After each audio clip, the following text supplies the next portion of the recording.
Hey, what's going on YouTube? In this video, I will show you how to use OpenAI Agent Builder to automate 2 everyday tasks, pushing natural language into Google Sheets and automatically creating Google Calendar invites or events. So with that being said, let's get right into the video. So just for an example, we had prompted this agent that we're going to build out together. And what we did is we just simply gave it 5 examples of different actions that we took, amount of money that came with that action, and then the date that action happened. Now we did it all in natural language. We asked it to convert it to a CSV, or that was a part of the agent builder itself. It did all of that in the background, converted it to a CSV, and then pushed it into a Google Sheet using an MCP server. And to do that, we also had to integrate with Zapier. So I'm just going to go ahead and show you exactly on how we built that out so you could do this yourself. So first, you're going to head over to the agent builder itself. As you can see, I have a test one here, but we're going to build out a brand new one. And to do that, we're going to go ahead and just click on this create button up here at the top. From there, we're going to get a start and an agent. Simply click on my agent. And then in here, we're going to go ahead and just create a simple prompt or instructions for this agent to go ahead and perform. So just to summarize, we asked this agent and we had told it it is a helpful assistant, and their job is to take the natural language from the chat and convert it to CSV.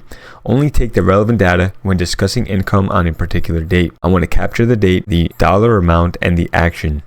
For example, on 2 December 2025, I sold my baseball cards for $25. This should give us enough info, and we want the date to be 2 December, amount 25, and action was selling the baseball cards. Convert this info to a CSV, which can then be later pushed to Google Sheet. Please, using the MCP tool for Zapier, to create a new sheet in Google Drive, you must first create the columns and then add any relevant rows with the data. Now, obviously, there's a lot of typos and grammar, but nonetheless, you'll see that this prompt alone will get the job done. So again, we're going to go ahead and click on save. Now to bring that up to expand, you could go ahead and expand the prompt as you type out a longer one. Over here on the right, we're going to go ahead and leave pretty much everything else the same. We will change the model, as I found that we could get away with just doing a GPT-5 mini, but you go ahead and even play around with other ones depending on what you may need. For this use case, 5 mini will do the job. You can leave reasoning effort to low, and we're going to actually add a tool here. So click on the plus sign and click on MCP Server. Here we're going to go ahead and scroll down and we're going to click on Zapier. If at any date in the future, as you can see, we do have some options up here that are already from OpenAI. But in this case, if you click on Google Drive, you will see that we have limited tasks or actions that we could use. In this case, it could search files, list recent files. It could even fetch those file contents. So if we had a file and we want to learn more about what was inside of that file, this would work great. But in the case where we wanted to create a new Google Sheet and input information into that sheet, this will not work. So using Zapier, we could do that. So first, go ahead, if you have not already, go ahead and head over to this link here, or just log into Zapier. Now once you're logged into Zapier, all you're going to do is go ahead and copy this and open it in the browser that you are already logged into. That will bring you to a screen. It will ask you to create a client. Or in this case, it'll be blank, and we'll kind of just walk through it quick, but I already have mine set up. So what I am going to do is I'm going to go over to the top and click on new MCP server. You're going to select a client. In this case, you're just going to select on the agent builder, and then you can name it whatever you would like. And that would create a new MCP server. Then you will get into here and you will see no tools, and you are going to go ahead and click on add tool. So in this case, we want to add Google Drive, and depending on what we want to do inside of Google Drive will determine on what we select. So I already have this already figured out. We're going to go down to Google Sheets. We'll talk about Google Calendar next. We're going to go ahead and create a spreadsheet column, create this spreadsheet, update spreadsheet, and update spreadsheet rows. That should be all that is needed in order to get into the spreadsheet, create a new spreadsheet, and update the information and put it inside of that spreadsheet. So after you do that and you click on add tool and you do all that, it's going to ask you to authorize. Go ahead, do that, authenticate with Google, and allow that authorization to happen. And then from there, all you need to do is go ahead and click on this connect here at the top, and you're just going to simply copy this secret. Open the agent builder again and go ahead and paste in that secret there. And we're going to click on connect. All right, as you can see, it has been connected. Here are all the tools. Now, I do recommend you leave always require approval for all the tools. But since I'm in a test Google Drive and there's not really much that could affect me in any way, I'm going to go ahead and just say never require any approval, but I will leave that up to you. Then you're going to leave everything else and click on add. All right, so at this point we had created this agent.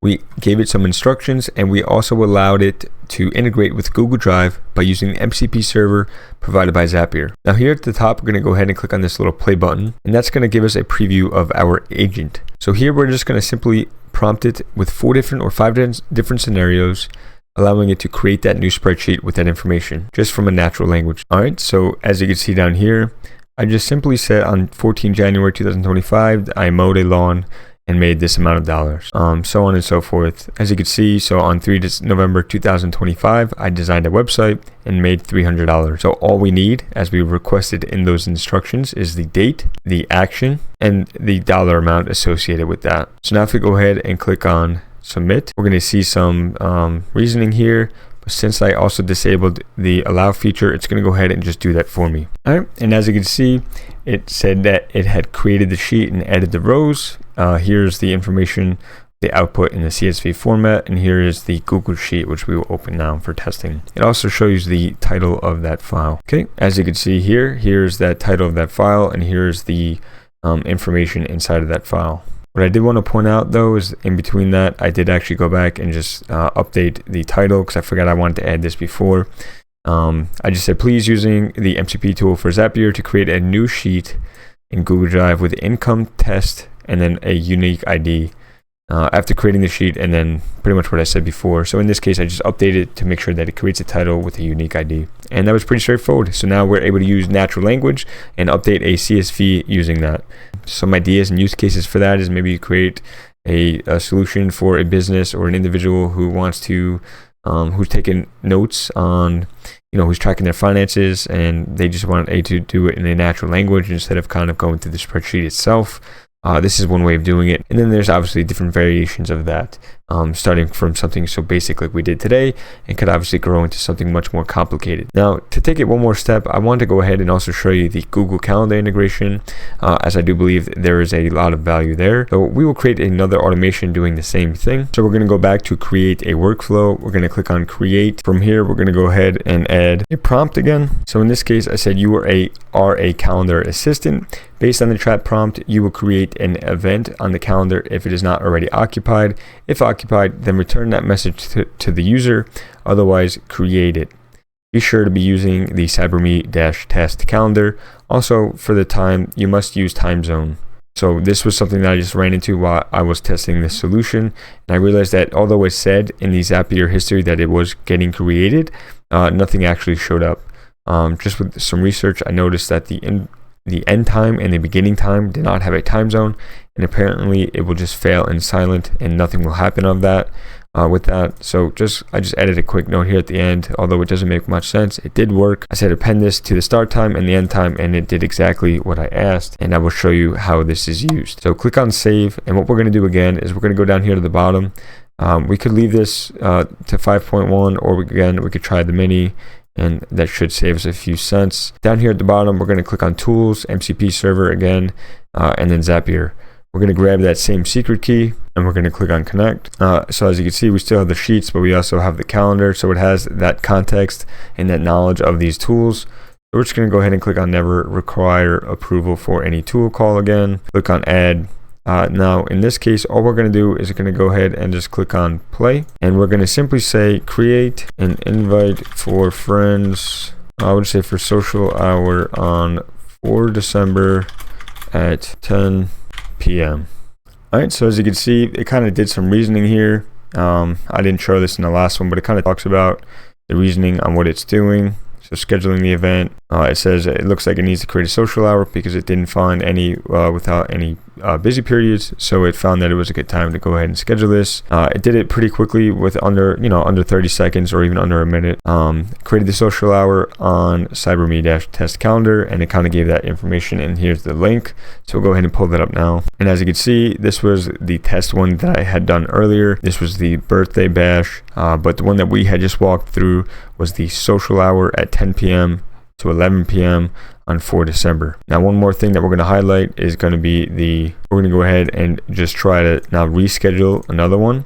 on top of that and see if it picks up that it was busy. We're going to go ahead and say schedule interview at 10 p.m. So with the instructions that we had provided, we pretty much said, hey, if it is busy, then we cannot schedule it. Go ahead and return that message back to the user, and we should see that the calendar is nothing has changed.